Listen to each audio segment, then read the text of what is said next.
Es un día cualquiera en una de las refinerías de petróleo más grandes del mundo. 1.800 empleados están ajetreados trabajando. Sin previo aviso, una enorme explosión conmociona toda la planta. La onda expansiva se siente a 8 kilómetros de distancia. Se producen 5 muertos y docenas de heridos. Se pone en marcha una desesperada operación de rescate. La peor catástrofe industrial de Estados Unidos en 15 años azota a una comunidad estrechamente unida. Ahora, un equipo de investigadores tiene que descubrir qué falló exactamente. ¿Fue un error humano, un defecto de diseño o un atentado terrorista? Los desastres no ocurren sin más, son una cadena de sucesos críticos. Desentrañaremos las pistas e iniciaremos la cuenta atrás hacia esos segundos catastróficos. Segundos catastróficos. El desastre de la refinería de Texas. Norteamérica. Texas. Región del Golfo de México. Cada segundo Estados Unidos consume unos 15.000 litros de gasolina, casi la mitad de la producción mundial. Gran parte de ella pasa por este complejo de refinerías, el palpitante corazón de una nación cuya economía es adicta al petróleo. En primera línea de esta industria multimillonaria, a 56 kilómetros al sudeste de Houston, se encuentra Texas City. Aquí viven 40.000 personas alrededor de 3 gigantescas refinerías.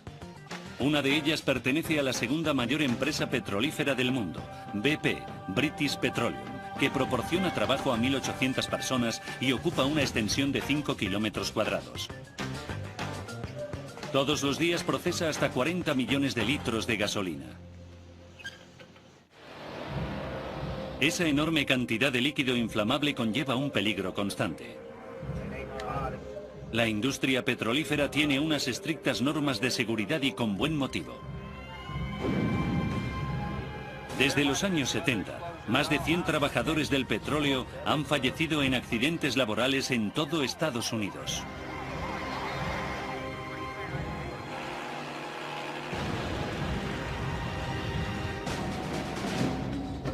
La refinería de BP en Texas City tiene un historial de seguridad irregular. Ha sufrido muertes de obreros en al menos 6 ocasiones distintas. En septiembre de 2004, 2 empleados murieron abrasados. La Autoridad de Salud y Seguridad en el Trabajo encontró a BP culpable de violación consciente de la normativa de seguridad del sector. Pero ahora BP afirma cumplir con todos los requisitos. Hemos tomado una cantidad ilimitada de medidas para que la planta de Texas City sea lo más segura posible. Pero desde el 11 de septiembre existe una nueva amenaza. La demanda creciente de gasolina ha dejado a Estados Unidos sin apenas combustible de sobra. Un atentado aquí asestaría un duro golpe a la mayor economía del mundo. Por ello, el FBI considera a este grupo de refinerías como uno de los 5 primeros objetivos de ataques terroristas en Estados Unidos. 23 de marzo de 2005. 2 de la madrugada. Los empleados del turno de noche de la refinería de BP trabajan en una torre de destilación. Lleva un mes cerrada debido a labores de mantenimiento. Es un proceso que se repite cada varios años y ahora sus operarios están a punto de volver a ponerla en marcha. La operación puede durar hasta 12 horas y ha de ejecutarse en gran parte manualmente. El riesgo de error humano la convierte en una de las tareas más peligrosas de cualquier refinería. La función de la torre consiste en destilar crudo para separar sus componentes más ligeros y más pesados. Camino de la torre, el líquido se calienta en un horno y sus componentes más ligeros se evaporan. El vapor se eleva a lo alto de la torre y se canaliza fuera a través de un tubo. Después atraviesa un condensador y recupera su estado líquido antes de ser bombeado fuera. Se añade a la gasolina para hacerla más potente. Mientras tanto, los residuos más pesados que quedan en el fondo de la torre se retiran y se emplean para fabricar productos como el alquitrán. Si el proceso de destilación crea demasiado vapor, los operarios pueden reducir la presión expulsando el exceso de gas. El exceso de gas se almacena en una instalación de seguridad. 3 y 5 minutos de la madrugada. Una hora después salta la alarma en la sala de control. El líquido de la torre se encuentra por encima del nivel recomendado. En contra de las directrices de seguridad, un operario apaga la alarma y continúa llenando la torre durante otros 15 minutos. Es un atajo extraoficial pero rutinario que se ha efectuado muchas veces con anterioridad. 5 de la mañana.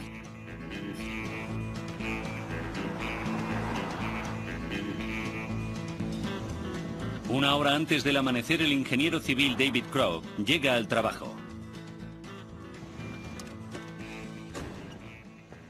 Su oficina se encuentra en una caravana de 20 metros, desde donde se puede ver la instalación de seguridad de la torre. Aunque solo lleva 8 meses trabajando en BP, David y su mujer, Georgine, se han hecho muy amigos de sus compañeros. Éramos todos amigos, no había ningún problema. Nos llevábamos muy bien. Entre sus amigos se encuentran James y Linda Rowe. 9:50 minutos. Ya se ha producido el cambio de turno en la torre de destilación. El ordenador indica que la cantidad de líquido ha bajado al nivel normal. Y el supervisor decide pasar a la siguiente fase del proceso. Un operario empieza a introducir más combustible en la torre. Minutos después, el supervisor recibe una llamada. Su hijo se ha roto el brazo en el colegio y tiene que pasarle el mando a un compañero.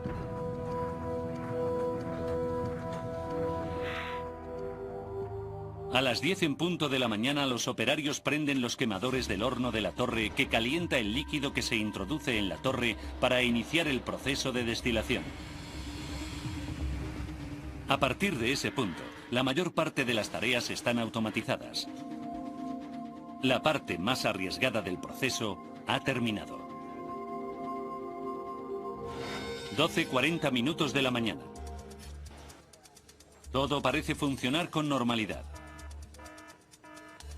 Entonces salta la alarma de la presión alta.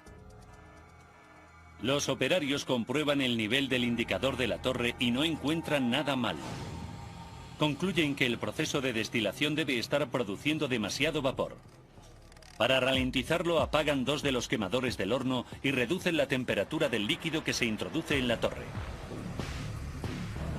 También liberan el exceso de gas y lo almacenan en la instalación de seguridad. Como estaba previsto, la presión comienza a bajar.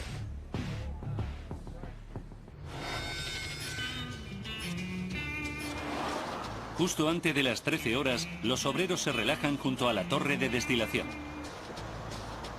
Ha sido una semana sin incidentes y para premiarles, la dirección de BP les obsequia con un almuerzo.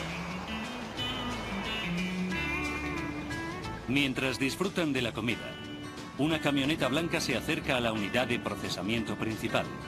Es uno de los muchos vehículos de la refinería y nadie le presta atención. Entre los trabajadores se encuentran Ralph Dean y su mujer Alisa. Ralph lleva 8 meses trabajando como supervisor de la plataforma y Alisa, de 32 años, trabaja de administrativa en la oficina de una caravana cercana. La comida es la única hora del día que tienen para verse. Todo el mundo se lo estaba pasando muy bien, disfrutando del almuerzo gratis con los obreros.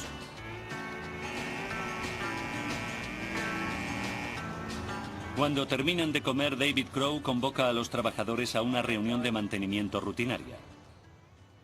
Alisa se une a ellos en la caravana.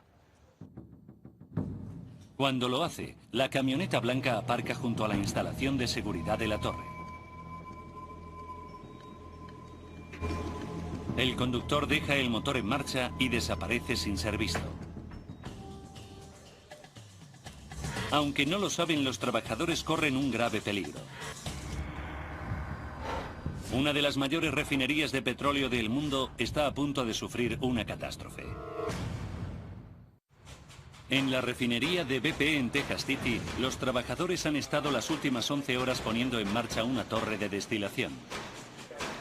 El arriesgado proceso parece estar saliendo según lo planeado.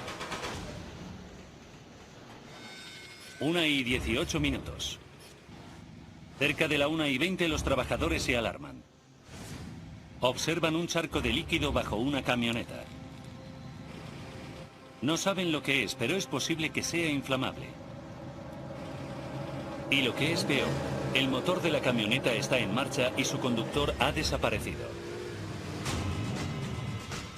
Los trabajadores huyen en busca de refugio temiéndose lo peor. Ralph Dean está conduciendo una carretilla elevadora cerca de allí. Su mujer Alisa está en una caravana con otros 21 empleados, incluidos sus amigos David, Linda y James. Ninguno de ellos oye la conmoción exterior.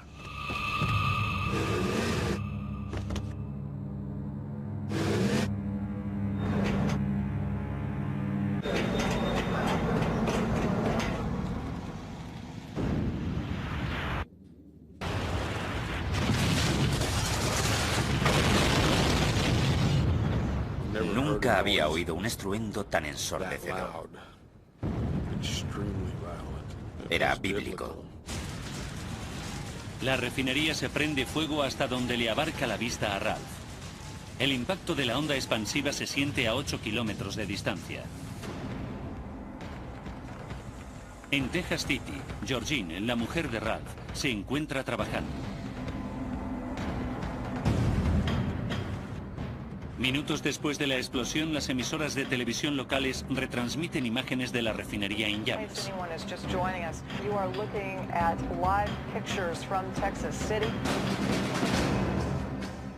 Georgine sabe que se trata de donde trabaja su marido. El corazón me empezó a palpitar. Se me revolvió el estómago. Me entraron ganas de gritar. Es evidente que se trata de una gran catástrofe. Georgine llama a su marido muerta de miedo. Pero no obtiene respuesta ni de su móvil ni del teléfono fijo de su oficina.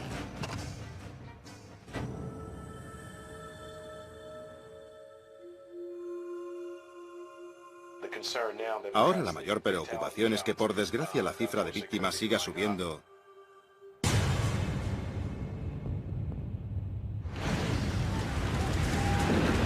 Desorientado por la explosión, Ralph Dean de repente se da cuenta de que su mujer puede haber sufrido de lleno el impacto de la explosión. Pero cuando acude corriendo a la caravana no encuentra ni rastro de ella. Alisa ha desaparecido. Recuerdo que no sentía nada. Lo único que quería era encontrarla y sacarla de allí.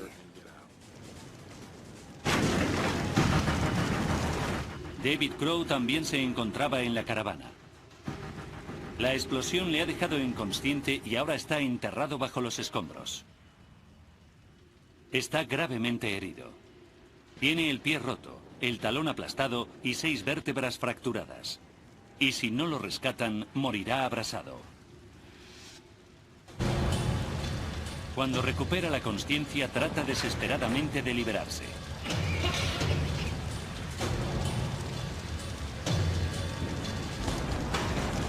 A pesar de sus heridas, logra arrastrarse fuera del peligro inmediato, pero sigue rodeado de llamas. Mientras busca una vía de escape, ve a David buscando a su mujer. Ninguno de los dos puede orientarse. No quedaba nada reconocible. Nada. Todo estaba reducido a pedazos. Aparte de una guerra, es lo peor que se puede ver. El infierno en la tierra. Mientras tanto, Eva Rowe va camino de visitar a sus padres, James y Linda. Vive cerca de Dallas, a 4 horas en coche de distancia, y no les ve tanto como le gustaría. Faltan pocos días para Semana Santa y tiene ganas de pasar las vacaciones con su familia. Estaba de muy buen humor e iba disfrutando del viaje en coche. No tiene ni idea de que ha habido una explosión, ni de que sus padres han quedado atrapados en ella, además de la mujer de Ralph, Alisa, y el marido de Georgine, David. y no todos ellos sobrevivirán. La gente está conmocionada por los hechos. Notamos cómo temblaban el suelo y las ventanas. Cuando lo sentimos, salimos fuera corriendo y lo vimos. Parecía un terremoto.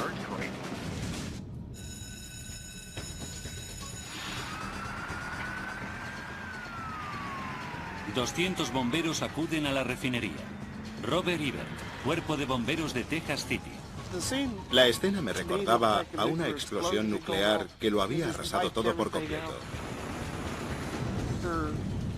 Ese día vi cosas que la gente nunca ha visto en su vida y espero que nunca tenga que ver. Los servicios de emergencia tienen que actuar rápidamente. A pocos metros del incendio hay millones de litros de material inflamable. David Crowe yace malherido, respirando gases tóxicos. Entonces, 2 compañeros le encuentran y le rescatan. No sé cómo pude sobrevivir. No sé por qué me tocó a mí librarme.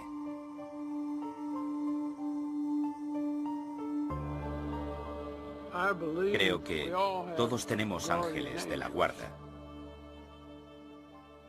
Y el mío estaba conmigo ese día.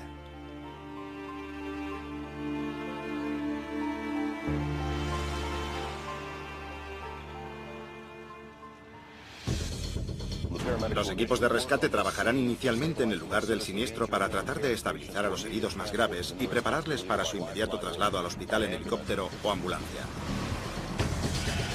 Todos los helicópteros disponibles y docenas de ambulancias trasladan rápidamente a los heridos al hospital. Georgine, la mujer de David Crowe, se entera de que su marido está vivo. Cuando le ve, se queda impresionada por el estado en que se encuentra. Parecía como si le hubieran atado a un coche y arrastrado por la carretera. Le dije que le quería y que me alegraba de que siguiera aquí.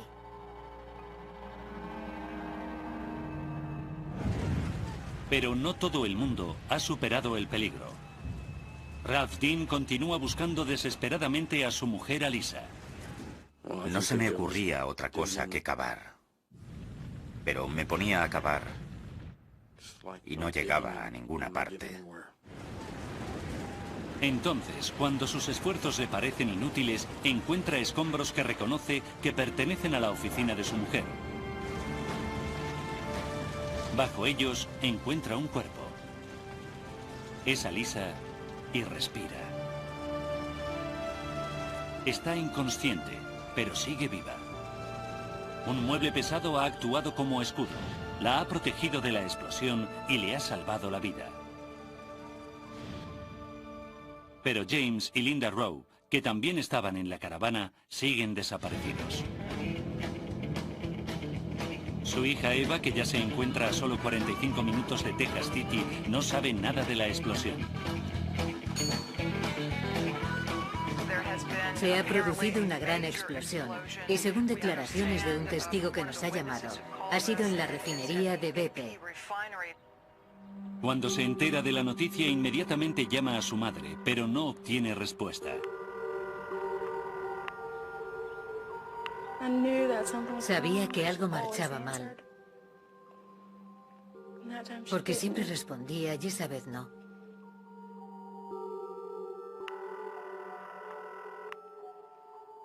Ojalá lo hubiera hecho.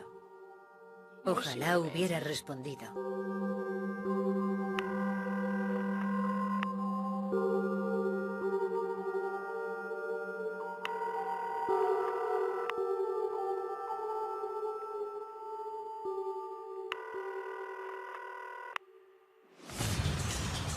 De vuelta en el lugar del siniestro, los bomberos tardan más de 2 horas en extinguir el fuego. La tercera mayor refinería de Estados Unidos ha quedado reducida a las cenizas. En total hay 15 muertos y 170 heridos. 11 de los fallecidos estaban en la caravana, pero aún no se sabe si los padres de Eva se encuentran entre ellos. Muchos de los cuerpos están tan quemados que no son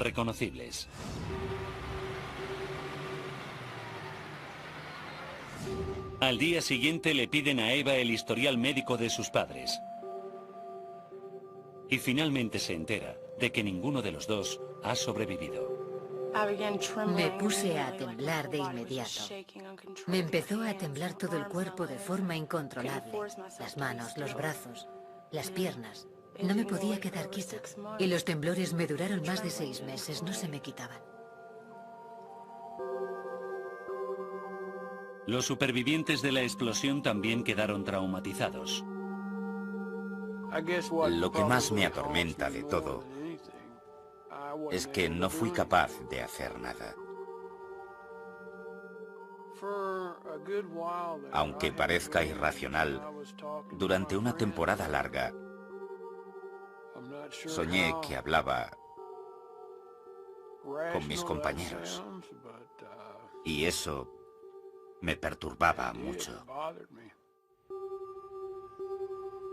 El desastre deja Texas City asolada por el dolor. La pregunta en la mente de todos es ¿qué ha podido causar la tragedia?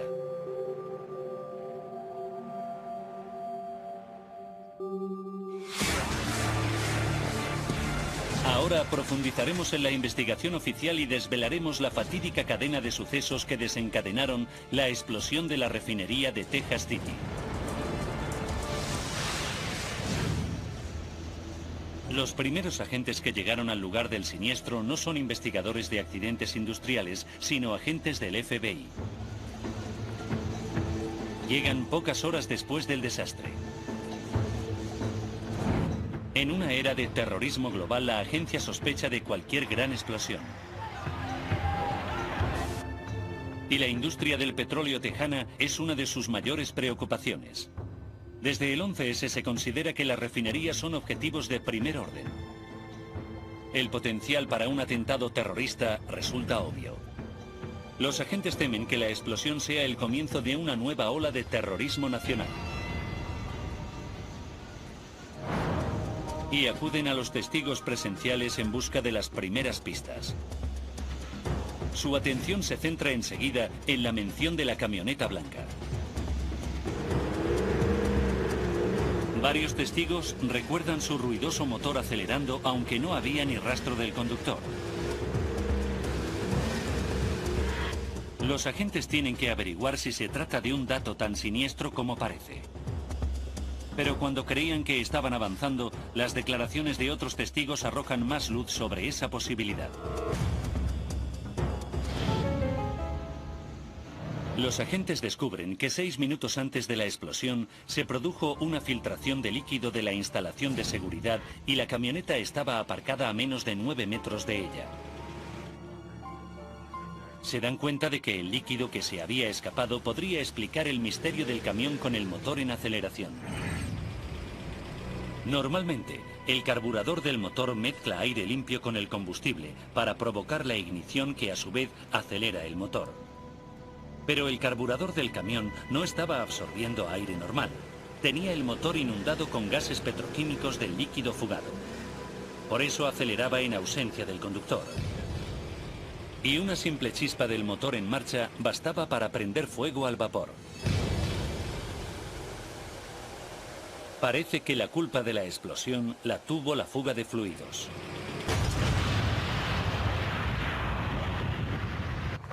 Ya no es probable que se trate de terrorismo, y el FBI le pasa el caso a un nuevo equipo.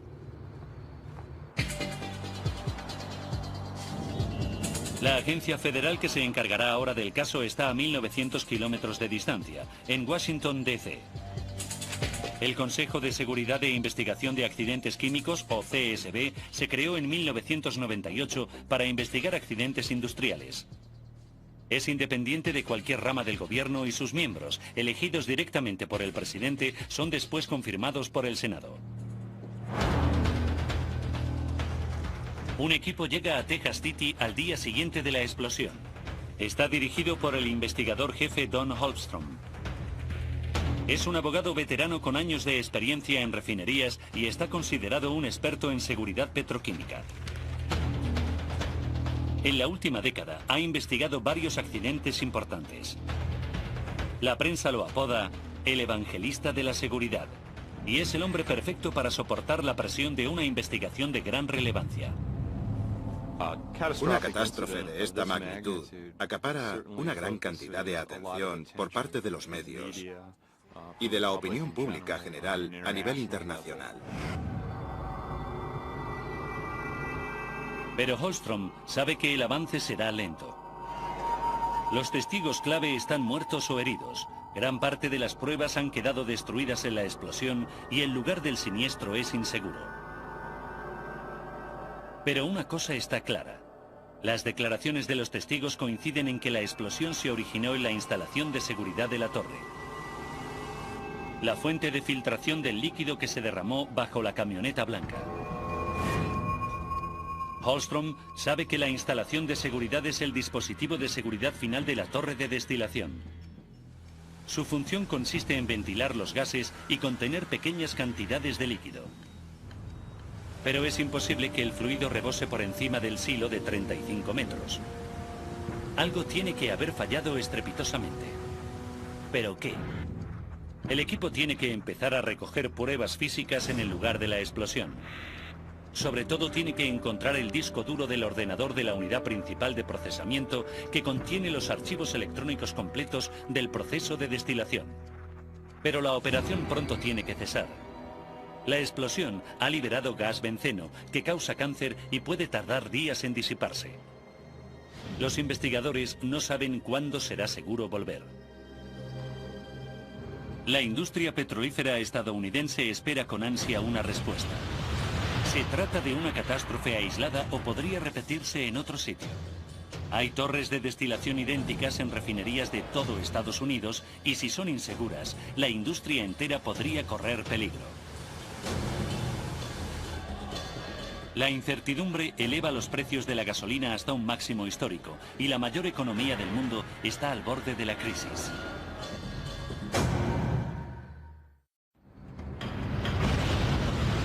Una enorme explosión ha arrasado la refinería de British Petroleum en Texas City. Se producen 15 muertos y 170 heridos. El FBI ha descartado la posibilidad de un atentado terrorista. Ahora, los responsables de averiguar qué falló son Don Holmstrom y su equipo del Consejo de Seguridad e Investigación de Accidentes Químicos. Holmstrom sabe que el desastre se originó por el líquido inflamable que se filtró de la instalación de seguridad. La instalación está conectada con la torre de destilación y Holmstrom sospecha que es de allí de donde procedía el líquido. Lo que no entiende es cómo pudo llegar a la instalación de seguridad y mucho menos llenarla. Durante el proceso de destilación el líquido de la torre no supera los 2 metros de altura. Y para fugarse tendría que elevarse más de 46 metros por encima de su nivel correcto para salirse por lo alto de la torre. Pero existen varios obstáculos que se lo impiden. Primero, una válvula de control que regula automáticamente el flujo de líquido desde el fondo de la torre. Si empieza a llenarse demasiado, la válvula se abre más para que baje el nivel de nuevo. Segundo, un indicador de nivel que permite a los operarios de la sala de control supervisar constantemente lo llena que está la torre. Tercero, el indicador tiene instalada una alarma que se dispara cuando la torre se llena demasiado. Y cuarto, existe una segunda alarma de control adicional. El sistema debería estar a prueba de sustos. Pero si las sospechas de Holmstrom son ciertas, todas esas medidas de seguridad han debido fallar. Los investigadores tienen que saber lo que pasaba en la torre antes de la explosión e interrogan a los testigos. Pronto descubren que la torre de destilación se volvió a poner en marcha el mismo día del accidente. Es una coincidencia demasiado grande como para ignorarla. Aunque el proceso de reinicio seguía por unas estrictas medidas de seguridad, se trata de una operación potencialmente arriesgada. ¿Podría estar conectada a la explosión? Holmstrom comienza interrogando a los operarios que pusieron en marcha la torre y averigua que su teoría podría ser correcta. Descubre que un operario del turno de noche infringió la normativa de seguridad. Justo después de las 3 de la madrugada saltó la alarma en la sala de control. el nivel del líquido superaba ligeramente los 2,5 metros. Pero el operario la apagó y no hizo nada. Le dice a Holmstrom que llenar la torre de más e ignorar la alarma no es nada inusual. Cuando el líquido comienza a circular por el sistema, el nivel de la torre a menudo cae. Y llenar de más la torre no solo ahorra tiempo, sino que evita la inconveniencia de tener que llenarla más después. Es una práctica común. Dejó el nivel a 4 metros, confiando en que ya se reduciría cuando el operario del turno de día comenzara a hacer circular el líquido. Holmstrom ha descubierto un claro incumplimiento de la normativa de seguridad que podría estar ligado a la explosión. Pero cuando interroga al operario del turno de día, este respalda a su compañero. Mientras estaba de servicio no le quitó ojo al indicador de nivel y nunca observó nada preocupante. Mostraba permanentemente un nivel inferior a 3 metros. Parece que esta línea de investigación conduce a un callejón sin salida. Pero Holmstrom decide examinar más de cerca el diseño del indicador de nivel y efectúa su primer hallazgo.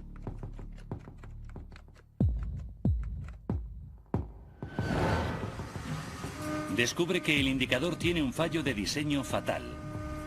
Solo puede medir líquido hasta una altura de 3 metros y lo registra como el equivalente al 100% en la pantalla de control del operario. El indicador de nivel no registra la cantidad que supere esa altura. Y lo que es peor, si el nivel de líquido sobrepasa los 3 metros, el indicador lo registra como una bajada de nivel. Holmstrom se da cuenta de que el testimonio del operario no basta para demostrar que el proceso era seguro. Sospecha que va por el buen camino. Pero a pesar de esos errores, existen suficientes mecanismos de seguridad para impedir una explosión. La segunda alarma, situada encima de la primera, debería haberse disparado si el nivel de líquido superó los 2,5 metros. Pero nadie recuerda haberla oído. Holmstrom se centra en esa segunda alarma. Examina los ordenadores de trabajo de BP y descubre otro error crítico. Antes de la explosión, se había informado de que la alarma no funcionaba, pero no consta que se reparase. Ahora, Holmstrom sabe que la primera alarma fue desactivada y la segunda estaba averiada.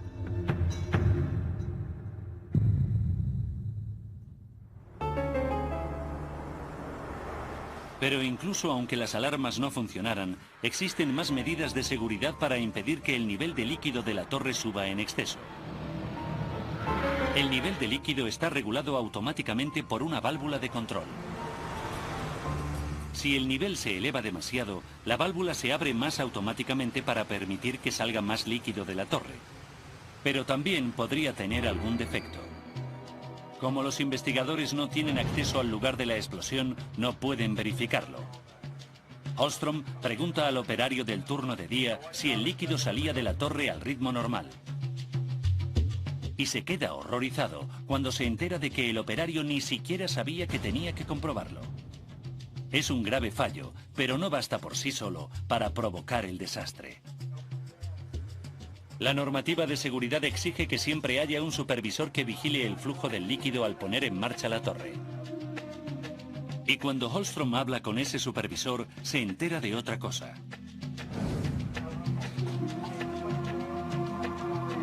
Justo antes de las 10 recibió una llamada porque su hijo se había roto un brazo. Entonces dejó su puesto y delegó su trabajo en un compañero. Holmstrom entrevista al compañero que le sustituyó, que reconoce algo increíble. Nunca había supervisado la puesta en marcha de una torre y se le olvidó fijarse en la cantidad de líquido que salía.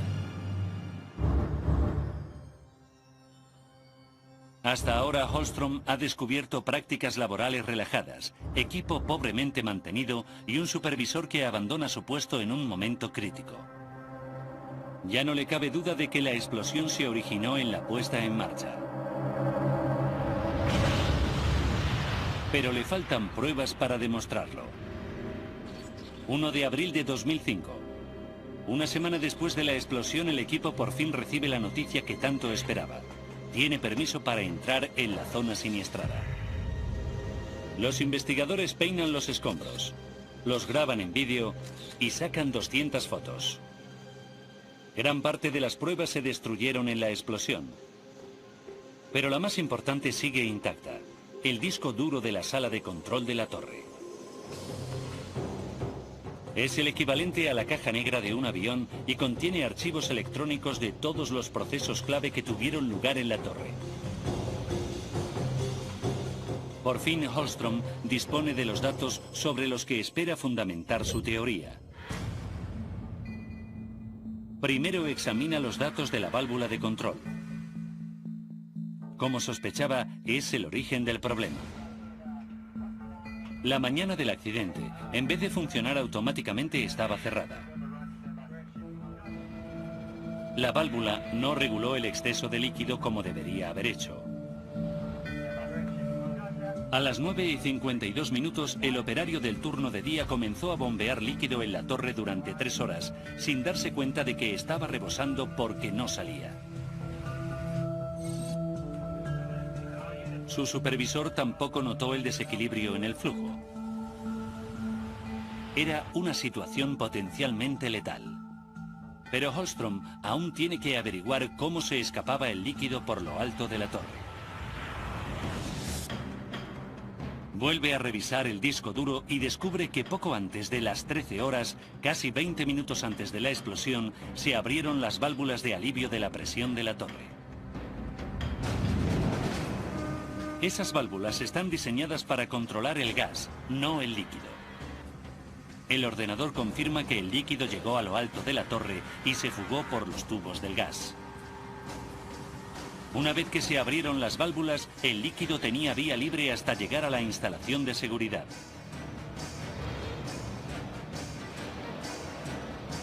Llenó rápidamente el silo de 35 metros y empezó a rebosar por encima. Holmstrom tenía razón. Lo que causó el desastre fue una serie de errores catastróficos en el proceso de puesta en marcha de la torre. Cuando se entera de los resultados, la empresa BP asume la responsabilidad de la explosión. Pero 2 meses después la empresa se retracta y culpa del accidente a los obreros menos cualificados. Muchos de los habitantes de Texas City se quedan insatisfechos. Saben que la refinería de BP tiene un historial de seguridad muy pobre y creen que sus compañeros no son más que chivos expiatorios. Pero encuentran un aliado en Don Holmstrom, que también opina que es demasiado fácil culpar a un puñado de obreros. El problema de culpar a unas personas es que podría deducirse que si te libras de esas personas, se resuelven todos los problemas. Holmstrom quiere saber desde hacía cuánto tiempo había problemas de seguridad. Vuelve a examinar el disco duro encontrado en los escombros. Contiene el archivo completo de todas las puestas en marcha de la torre en los años anteriores. Y descubre un perturbador catálogo de accidentes frustrados. Los archivos demuestran que el operario del turno de noche decía la verdad. Es una práctica común ignorar la normativa de seguridad durante la puesta en marcha de la torre. De las 16 puestas en marcha anteriores, 13 habían registrado niveles de líquido superiores a 3 metros, lo máximo que medía el indicador de nivel. Cualquiera de ellas podría haber acabado en desastre, pero los gerentes de la refinería no investigaron debidamente las negligencias profesionales. Es evidente que antes del accidente, la cultura de seguridad de la empresa dejaba mucho que desear. Después, Holmstrom centra su atención en el lugar donde estaba la caravana en la que fallecieron casi todas las víctimas.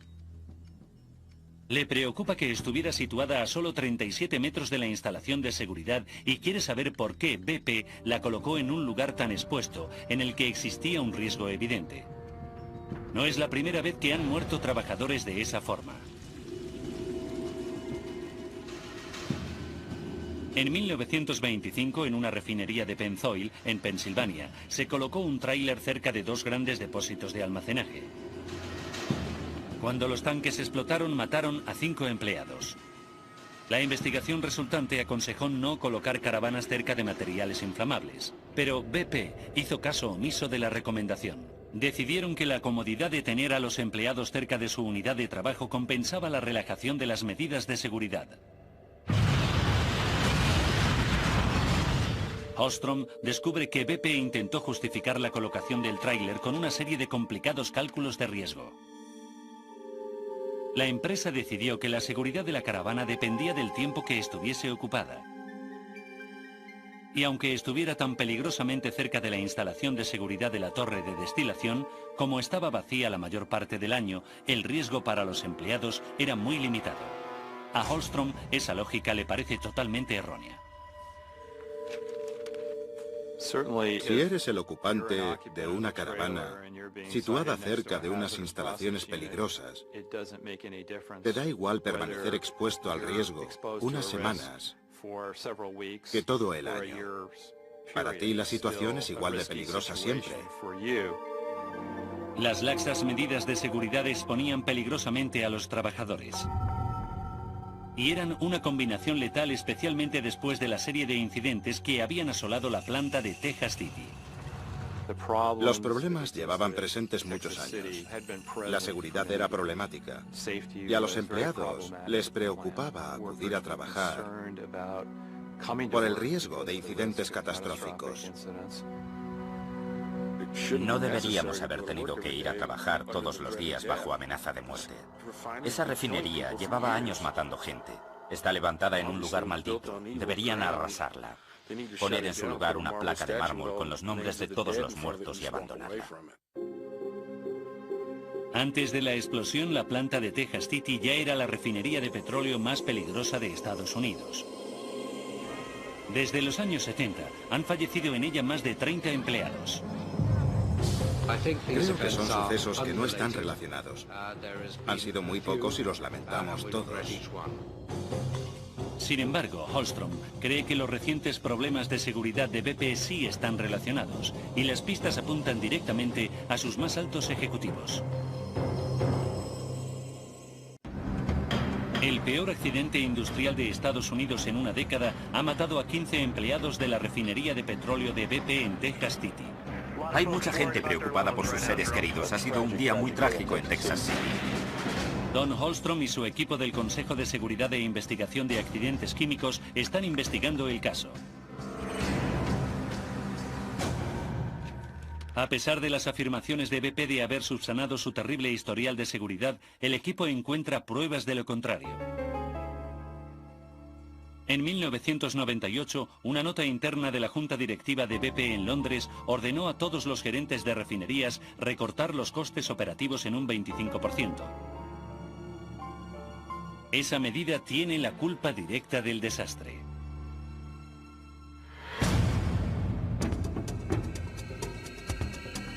El último mecanismo de seguridad del proceso de destilación es una instalación donde se almacenan los vapores sobrantes. A pesar de los errores ocurridos durante la puesta en marcha, una instalación de seguridad eficiente podría haber evitado la tragedia. Pero la instalación es un diseño obsoleto, con más de 50 años de antigüedad. Holmstrom descubre que en 2002 BP se negó a sustituirla por un sistema mucho más vanguardista. El moderno sistema es capaz de deshacerse del exceso de líquido y quemar el exceso de gas, y habría impedido el desastre.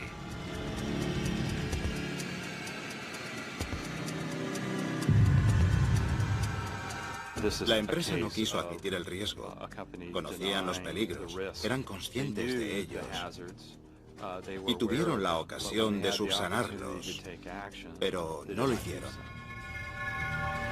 Sustituir la antigua instalación habría costado menos de 6 millones de dólares, más o menos la producción de un solo día de la refinería. Para sus empleados habría sido un precio muy pequeño que pagar. Eran personas, y las personas son lo más importante. No la refinería, ni la empresa, sino las personas.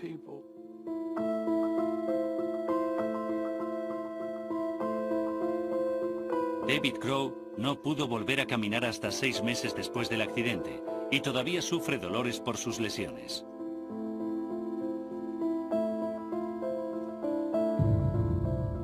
Pero las cicatrices psicológicas son las que más tardan en curarse. Ya no es la misma persona. Antes era muy relajado y siempre estaba de buen humor. Ahora está indignado por la pérdida de sus amigos y sufrimos muchos problemas.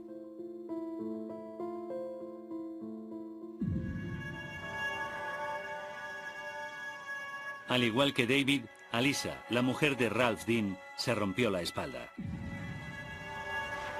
Le tuvieron que extirpar la vejiga y sufrió quemaduras en el 20% de su cuerpo. Durante semanas, los médicos pensaron que no sobreviviría. Mi mujer va a tener que vivir con ello el resto de su vida. Es una parte de nuestras vidas que siempre va a estar ahí. Estoy indignado.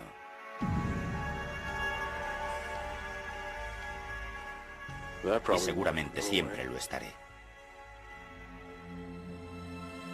A Eva Rowe también le está costando superarlo.